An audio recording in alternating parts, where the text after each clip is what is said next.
Hello everyone. तो कई कैसे हैं सभी लोग। आशा करता हूँ आप बहुत ही अच्छे होंगे, स्वस्थ होंगे और सुरक्षित होंगे। मेरा नाम है Amit Kumar. I again welcome you on Amity physics 2.0 YouTube channel. तो भाई चलिए शुरुआत करते हैं, देर नहीं करते हैं। मुझे बता देंगे जल्दी से आप लोग कैसे हैं, ठीक है, आपका जीवन कैसा चल रहा है, आप फिजिक्स में कैसा कर रहे हैं, ठीक है। तो जल्दी से हम स्टार्ट करते हैं। चलिए, हमारा जो चैप्टर हो गया था, ठीक है, सेल्फ इंडक्शन, म्यूचुअल इंडक्शन, सारे टॉपिक्स हमने कवर कर लिए और हमारा चैप्टर था इलेक्ट्रोमैग्नेटिक इंडक्शन। लेकिन अभी एक टॉपिक और बचा हुआ है, ठीक है, इंडक्टर का। देखिए, इंडक्टर के बारे में हम पढ़ेंगे आज। उसके अंदर जो स्टोर्ड एनर्जी है, मैग्नेटिक फील्ड में जो स्टोर्ड एनर्जी है वो कितनी होती है, एनर्जी डेंसिटी का क्या फॉर्मेट होता है, एनर्जी डेंसिटी का फॉर्मूला कैसे आता है, कैसे हम जो इंडक्टर है उसके लिए हम डिफाइन करते हैं अपने पास जो ग्रोथ करंट है और decreasing current means LR circuit, ठीक है। हालांकि एलआर सर्किट को हम अच्छे से और डिटेल करेंगे ऑल्टरनेटिंग करंट के साथ, लेकिन थोड़ा सा टच इसी चैप्टर में भी हम दे सकते हैं, क्योंकि जब हम क्वेश्चंस करेंगे तो उन क्वेश्चंस में हम देखेंगे कि जेई में, नीट में जितने भी क्वेश्चंस हैं वो एलआर सर्किट से रिलेटेड क्वेश्चंस हैं, तो हम डिस्कस कर लेंगे, ठीक है। तो चलिए स्टार्ट करते हैं। देखिए, इंडक्टर होता क्या है, ठीक है। वास्तव में इंडक्टर की यदि मैं बात करूं तो इंडक्टर और कुछ नहीं है, nothing but it is a solenoid, ठीक है, एक सोलेनॉइड है। और इंडक्टर को हम जनरल वे में इसलिए पढ़ते हैं क्योंकि ये बहुत इंपॉर्टेंट है। जैसे अपने पास जो रेजिस्टेंस होते हैं, कैपेसिटर होता है, ठीक है, तो ये भी एक अपने पास से एक अपने पास जो है इलेक्ट्रिक सर्किट में आने वाला एक उपकरण है। इलेक्ट्रिक सर्किट में काम आने वाला जो एलिमेंट है, जैसे हम रजिस्टर यूज़ करते हैं, जैसे हम यूज़ करते हैं कैपेसिटर, ठीक है, जैसे हम डायोड यूज़ करते हैं, वैसे एक इंडक्टर कोइल है, बहुत इंपॉर्टेंट है। तो इंडक्टर नाम से ये अपने पास टॉपिक है, ठीक है। और इस इंडक्टर नाम का हम अच्छे से इसका एनालिसिस करेंगे, वास्तव में इंडक्टर होता क्या है, ठीक है। तो जैसा हमने बताया, इंडक्टर वास्तव में कुछ नहीं है, सिंपल, बस ये एक सोलेनॉइड है, ठीक है, एक सोलेनॉइड है, एक सोलेनॉइड है। और हम क्या करते हैं, इनका जो वायर है वो वायर थोड़ा थिक ले लेते हैं। वायर क्या ले लेते हैं, थोड़ा सा थिक ले लेते हैं, मोटा ले लेते हैं। मोटा लेने का क्या कारण है, जैसे कॉपर का हमने वायर ले लिया और ये एक इंडक्टर कोइल है। थोड़ा थिक लेने का क्या कारण है, क्योंकि हमें पता है रेजिस्टेंस जो है वो इन्वर्सली प्रोपोर्शनल होता है क्रॉस सेक्शनल एरिया के। तो जितना ज़्यादा आप मोटा वायर लोगे तो उसका रेजिस्टेंस घट जाएगा। तो लेस रेजिस्टेंस, ठीक है, लो रेजिस्टेंस होता है इसका, ठीक है, लो रेजिस्टेंस होता है, लो रेजिस्टेंस, ठीक है, लो रेजिस्टेंस होता है। तो ये इंडक्टर कोइल अपने पास आ जाती है, ठीक है, ये इंडक्टर कोइल अपन बोल देते हैं। तो इंडक्टर कोइल अलग से कोई चीज़ नहीं है, ये एक सोलिनॉइड ही है। अगर हमें इसको इलेक्ट्रिक सर्किट के अंदर जो सिंबल है वो हम ऐसे ऐसे रिप्रेजेंट करते हैं। इस इलेक्ट्रिक सर्किट के अंदर जो है हम इसको ऐसे रिप्रेजेंट करते हैं इंडक्टर को। तो अभी इंडक्टर के अंदर इंडक्टर का यूज़ क्या है हम पढ़ चुके हैं। वैसे तो हमें पता है कि जब भी किसी सोलेनॉइड से यदि हम करंट वेरिएबल जो करंट हम फ्लो करवाएंगे, तो हमें पता है कि ये जो इंडक्टर कोइल है अपने अंदर इंड्यूस्ड ईएमएफ जनरेट करती है, मतलब इंड्यूस्ड करंट जनरेट करती है। हम देख चुके हैं बातें, हम ये बातें देख चुके हैं कि ये जो इंडक्टर कोइल है, ठीक है, या इंडक्टर है, यदि इसको ऐसे जोड़ दें किसी सर्किट से, ठीक है, इसी सर्किट से जोड़ दें और करंट को फ्लो करवाएं, और ये करंट जो है इंक्रीजिंग करंट है, क्या है, ये इंक्रीजिंग करंट है। मान लो ये क्या है, इंक्रीजिंग करंट है, ये मान लेते हैं ये इंक्रीजिंग करंट है, ठीक है। जब इंक्रीजिंग करंट हो तो हमें पता है ये इंडक्टर कोइल कैसे काम करती है।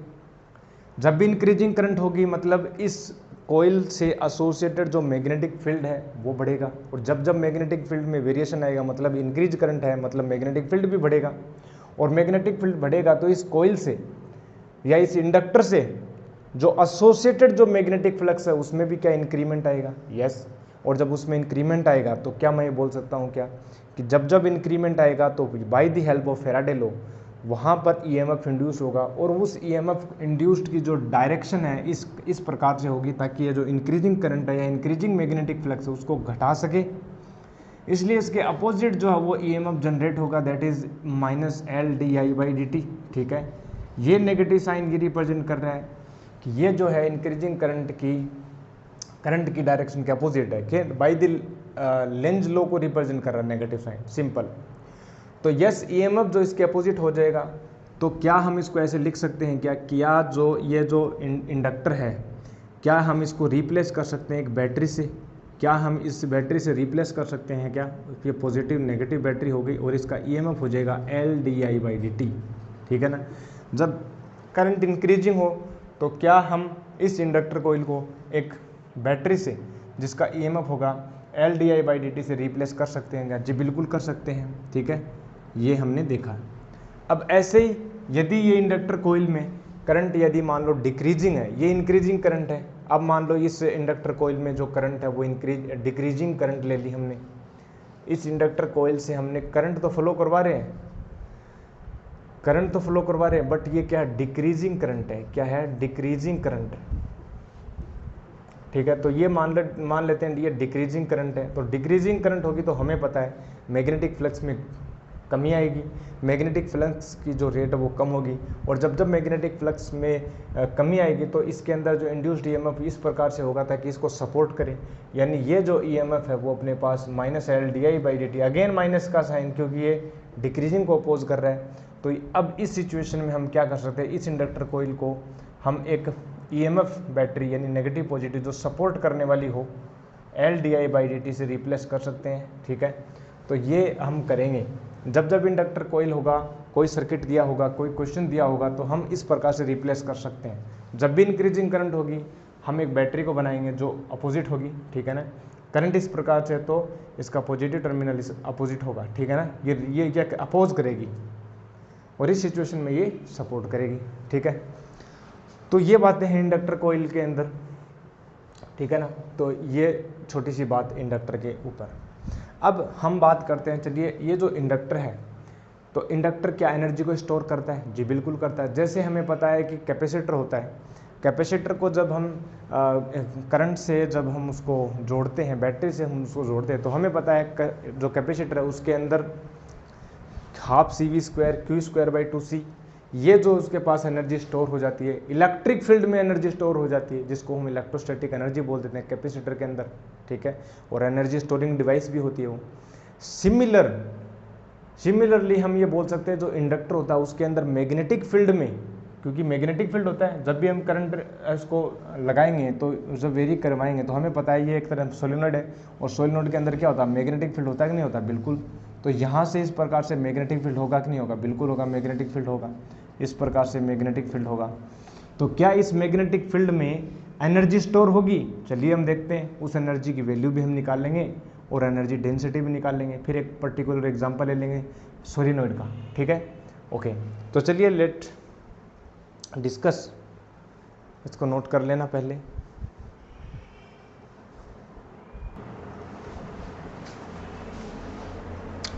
हाँ, तो चलिए एनर्जी स्टोर हम देखते हैं कितनी एनर्जी ये स्टोर करता है, ओके।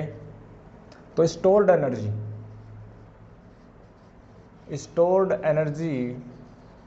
इन इंडक्टर।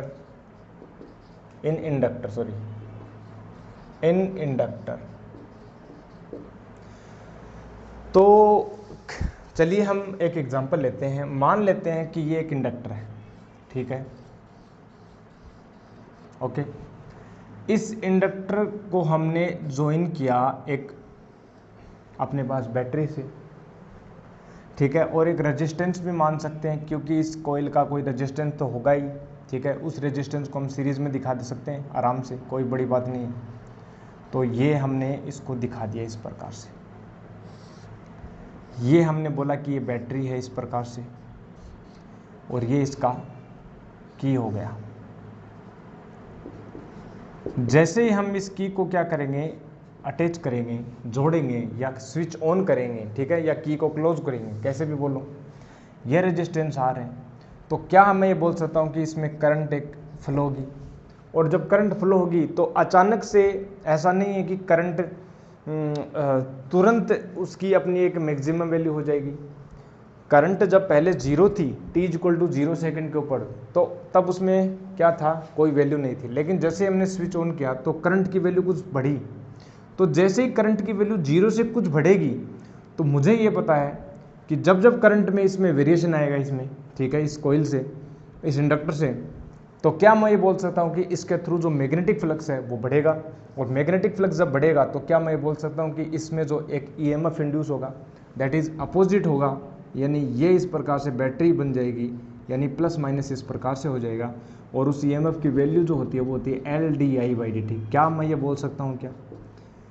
ठीक है, और यहाँ पर मैं बोल देता हूँ ये अपने पास है वी वोल्ट की हमने बैटरी लगा रखी है। ओके, तो प्यारे दोस्तों मैं ये बोल रहा हूँ, क्या मैं यहाँ पर मैं KVL फॉर्मूला लगा सकता हूँ, किरचॉफ वोल्टेज लो। ठीक है, किरचॉफ वोल्टेज लो लगाओ। तो मुझे एक बात पता है पहले कि ये जो बैटरी है, ये बैटरी क्या कर रही है, एनर्जी दे रही है, और ये बैटरी जब एनर्जी दे रही है, ठीक है, तो यहाँ पर मैं बोल सकता हूँ कि इसकी जो एनर्जी दो भागों में काम आ रही है। एक ये जो रेजिस्टेंस है, रेजिस्टेंस भी एनर्जी को कंज्यूम करता है, मतलब हीट के तौर पर क्या करता है, कंज्यूम करता है। ठीक है, जैसे थर्मल एनर्जी। ठीक है, अपने पास जब इलेक्ट्रिक करंट का चैप्टर पढ़ रहे थे तो वहाँ पर हमने देखा था कि कोई भी रेजिस्टेंस है उसके थ्रू जो है एक एनर्जी का डिसिपेशन होता है, दैट इज़ थर्मल एनर्जी। ठीक है, अब ये भी एनर्जी स्टोर करेगा। ये एनर्जी स्टोर कैसे करेगा, कैसे पता? देखो, जब करंट की वैल्यू बढ़ेगी तो ये क्या बैटरी क्या चाहेगी, ये बैटरी जो अगेंस्ट है ये क्या चाहेगी, इस करंट को घटाना। ठीक है, तो हम क्या करेंगे, अगर इस करंट को बढ़ाना चाहते हैं तो हम इस बैटरी के अगेंस्ट हम वर्क करेंगे। हम नहीं कर रहे, मतलब बैटरी कर रही है, तो बैटरी के द्वारा जो की गई जो वर्क है, या मैं बोलूँ बैटरी के द्वारा जो प्रोवाइडेड एनर्जी है, वो दो रूपों में काम आ रही है। That is first stored energy in the inductor, second dissipation energy in form of heat in the through the resistor. तो there are two ways in which the energy provided by the battery is being utilized. First is energy stored in the inductor, and second is energy dissipated through the wire, through the resistor. ठीक है, in form of heat. तो क्या मैं ये बोल सकता हूँ कि यस, एनर्जी जो गिवन है, ठीक है, एनर्जी प्रोवाइडेड बाय बैटरी, ठीक है ना, एनर्जी क्या मैं इसे बोल सकता हूँ क्या कि energy provided by the battery, energy provided by the battery, energy provided by the battery. ठीक है ना प्यारे दोस्तों, energy provided by the battery, क्या मैं ये बोल सकता हूँ कि पहली बात है stored energy in the inductor. ठीक है, स्टोर्ड एनर्जी इन इंडक्टर, स्टोर्ड एनर्जी इन इंडक्टर, क्या मैं ये बोल सकता हूँ यस, और प्लस में ये बोल सकता हूँ कि यस, ये जो हीट एनर्जी है, ठीक है, हीट एनर्जी, ठीक है, heat energy through register, heat energy in register. तो एक बात बताओ, क्या मैं बोल सकता हूँ कि जब ये करंट आई है वो यहाँ से जब बैटरी से जाएगी तो करंट जाने का मतलब कुछ चार्जेस जा रहे हैं। ठीक है, मान लेते हैं dq चार्ज गया dt टाइम में, तो वर्क कितना किया, बैटरी हमें पता है, हमें क्या बात ये पता है क्या, जो वर्क डन बाई जो बैटरी है ना प्यारे दोस्तों, वर्क डन बाई बैटरी जो है, ठीक है ना, क्या जब v पोटेंशियल डिफरेंस से यदि dq चार्ज आ रहा है तो क्या जो वर्क डन है क्या dq इंटू वी होता है क्या, यस, dq इंटू वी होता है, यस। और ये जो वर्क डन है, ये जो है कुछ एनर्जी स्टोर हो रही है, मान लेते हैं वो du है, किसमें, इसमें इंडक्टर में, प्लस और इसमें जो रजिस्टर आर है उसमें भी एनर्जी स्टोर हो रही है, दैट इज अपने पास जो है डी एच इक्वल टू अपने पास होता है IR²dt। क्या हमें पता है ये बातें, क्या हमें ये बातें पता है, I²R/dt, क्या मुझे बात पता है क्या? तो ये बात हम बोल सकते हैं। ओके, क्या dq को मैं IDT लिख सकता हूँ, क्या dq को मैं IDT लिख सकता हूँ, यस IDT, ठीक है ना, और ये IV लिख देता हूँ मैं, ठीक है ना, तो IVDT लिख सकता हूँ, ठीक है, IVDT लिख सकता हूँ इक्वल टू, ओके, और ये जो अपने पास du है ये हमें निकालना है, प्लस अपने पास ये हो गया I²R/dt। क्या ये बात सही है? यस, ये बात सही है। अब एक बात बताओ ज़रा, मैं ये बात बोल सकता हूँ कि यस ये अपने पास हो गया, ठीक है ना। एक बात और देखो, यदि मैं यहाँ पर KVL लगाऊँ, एक बात तो ये तो सही है, ठीक है ना, अगर मैं KVL लगा के देखूँ तो KVL लगाओ, तो KVL लगाओगे तो देखो क्या होगा, यहाँ से मैं चलता हूँ, ठीक है, नेगेटिव टू अपने पास पॉजिटिव, तो यहाँ पर वोल्टेज में क्या आ रही है, इंक्रीमेंट आ रहा है, ठीक है ना, यानी V हो रहा है, तो यहाँ पर हो गया V, ठीक है, और ये V इक्वल टू E होना चाहिए, तभी जो है हम एटलीस्ट इस करंट I को क्या करवा सकते हैं, फ्लो करवा सकते हैं। क्योंकि अगर यदि ई ज़्यादा हो गया तो ये करंट रिवर्स हो जाएगी, ठीक है, बैक में चली जाएगी, और हमें एटलीस्ट वी की वैल्यू ई के इक्वल तो रखनी है, ठीक है ना। तो ये अपने पास हो गया, तो ये अपने पास हुआ, ठीक है ना। आप देखो, तो मैं क्या करता हूँ, मैं ये करता हूँ कि यस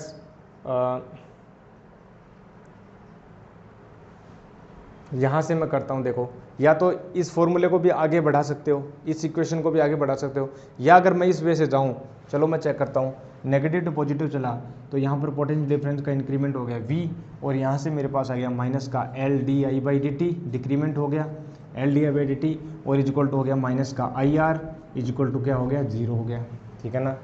ये हो गया अपने पास, ओके।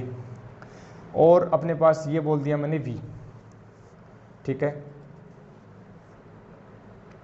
और यदि मैं dt से सेम ही बनेगा फॉर्मूला, ठीक है ना, आई dt से यदि मैं मल्टीप्लाई कर देता हूँ तो यहाँ पर देखो आई वी डी टी बनेगा, और यहाँ पर आई स्क्वायर अपने पास क्या आ जाएगा, डी आई आ जाएगा, ठीक है ना, एल आई स्क्वायर। तो यहाँ से यदि मैं मल्टीप्लाई करूँ, देखो आई डी टी से मल्टीप्लाई करता हूँ, तो यदि मैं आई डी टी से मल्टीप्लाई किया तो आई वी डी टी माइनस का एल, ठीक है ना, और यहाँ पर हो गया आई डी आई, ठीक है, माइनस आई डी टी से मैंने मल्टीप्लाई किया तो आई स्क्वायर आर डी टी हो गया, ठीक है, यहाँ पर ये हो गया। अब देखो, ठीक है, यहाँ पर ये हो गया। अब हमें क्या करना है, यदि मैं ये बात करूँ कि ये जो है आई वी डी टी है, ठीक है ना, एक तो ये इक्वेशन बनी और अपने पास एक ये इक्वेशन, ओके। तो ये तो हीट एनर्जी हो गई, और चलिए मैं इसी को थोड़ा सा आगे एक्सप्लेन कर देता हूँ।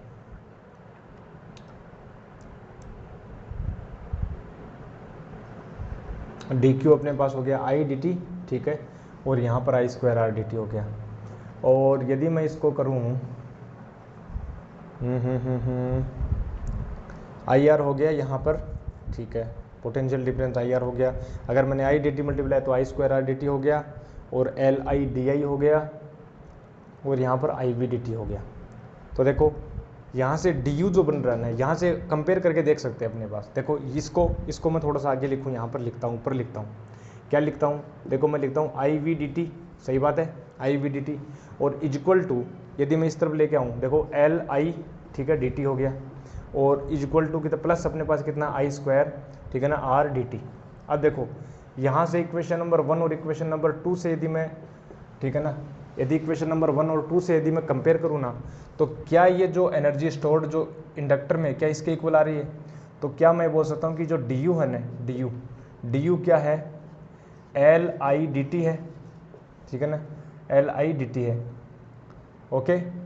डी यू जो है अपने पास ये आ गया एल आई डी टी, और यहाँ पर करंट किस करंट में वेरी है।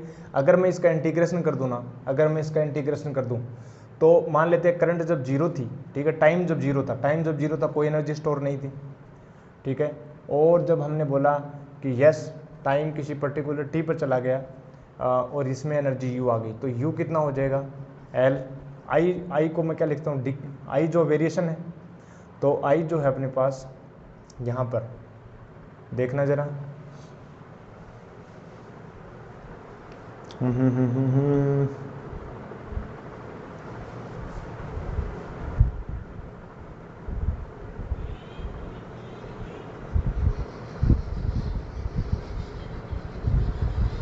ओहो, ये कितना डी आई है यहाँ पर, ठीक है ना, डी आई है तभी, तो यहाँ पर देखो आई है अपने पास, ठीक है ना। तो किसी करंट आई के लिए इसकी वैल्यू देखो क्या होगी। तो अब जब मैं बोलूँ कि एनर्जी स्टोर्ड कितना, यू कितना हो जाएगा, एल तो कांस्टेंट है, आई की यदि डी आई के रिस्पेक्ट में क्या करूँगा, इंटीग्रेशन करूँगा तो कितना हो जाएगा, आई स्क्वायर बाई 2, सिंपल। तो ये अपने पास फॉर्मेट बनती है हाफ एल आई स्क्वायर, ठीक है।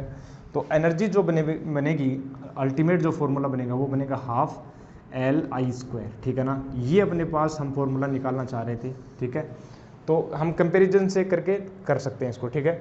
ये तो हमने केवीएल से लिखा, by the help of KVL, पहली बात। और एक दूसरा हमने यूज़ लिया कि जितनी भी अपने पास जो बैटरी एनर्जी प्रोवाइड करेगा दैट इज़ यूटिलाइज्ड इन दी इस energy stored in the inductor and the heat dissipated through the register. और दोनों को हमने जब कंपेयर किया तो क्या ये वाले जो टर्म डी यू है क्या इसके इक्वल होनी चाहिए, एल आई डी आई है, ये dt नहीं है, di है।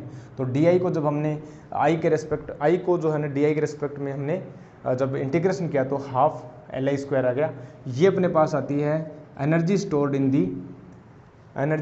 दी अपने पास इंडक्टर, ठीक है ना, half Li square, half Li square. L क्या है? L अपने पास सेल्फ इंडक्टेंस है या कोफिशिएंट ऑफ सेल्फ इंडक्शन, और ये करंट I है।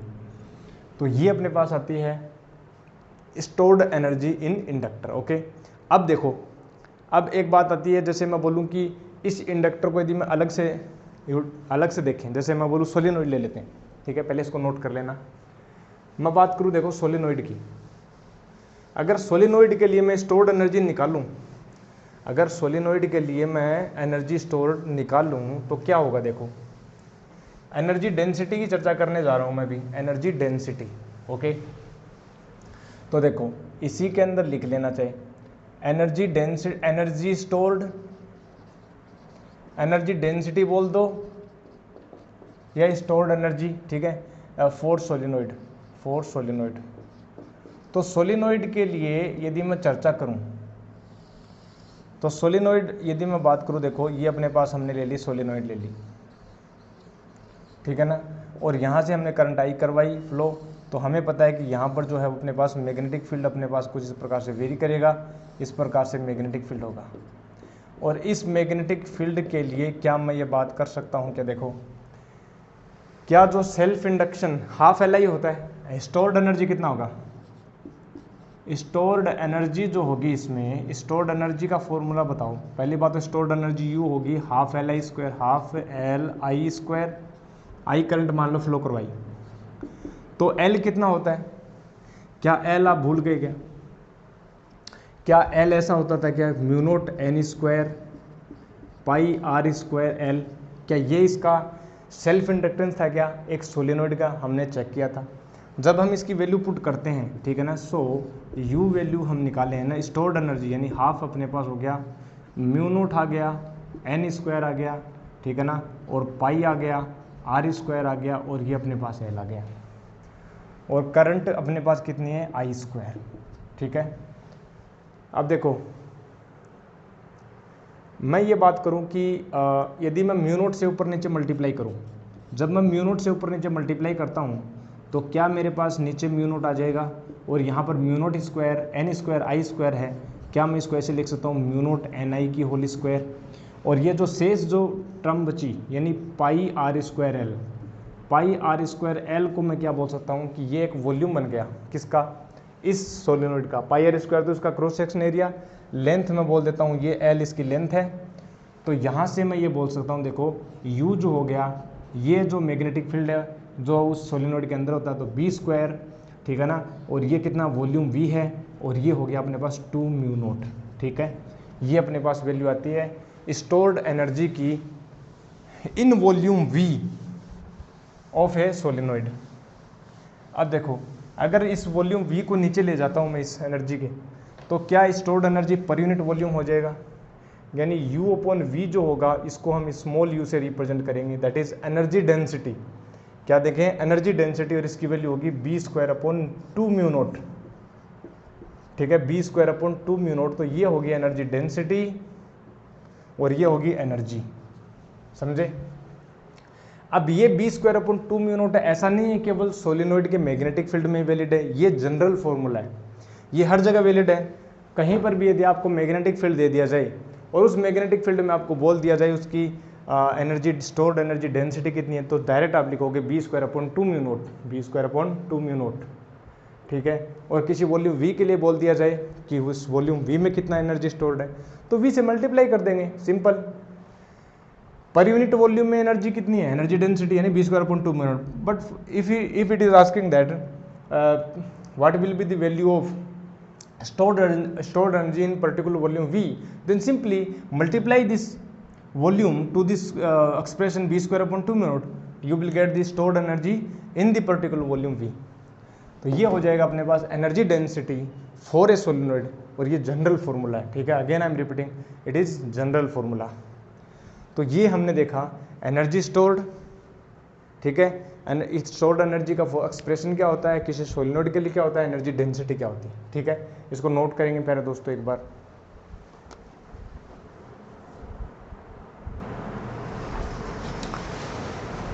तो ये अपने पास एक छोटा सा टॉपिक था, दैट इज़ इंडक्टर की अपने पास स्टोर्ड एनर्जी, साथ ही साथ एनर्जी डेंसिटी के बारे में डिस्कस किया, और एनर्जी डेंसिटी की एक्सप्रेशन क्या होती है एक सोलिनॉइड के लिए, ठीक है। इन जनरल फॉर्मूला ये b²/2 म्यू नॉट रहेगा।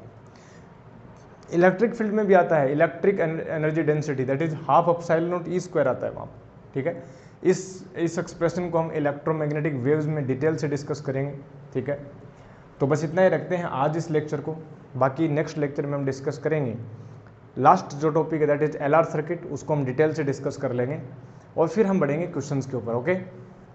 तो फिर मैं मिलता हूँ आपको नेक्स्ट लेक्चर में, तब तक के लिए क्या करना है, stay healthy, stay happy and keep taking healthy food, और पढ़ते रहिए। I will meet you next lecture, तब तक के लिए थैंक यू वेरी मच।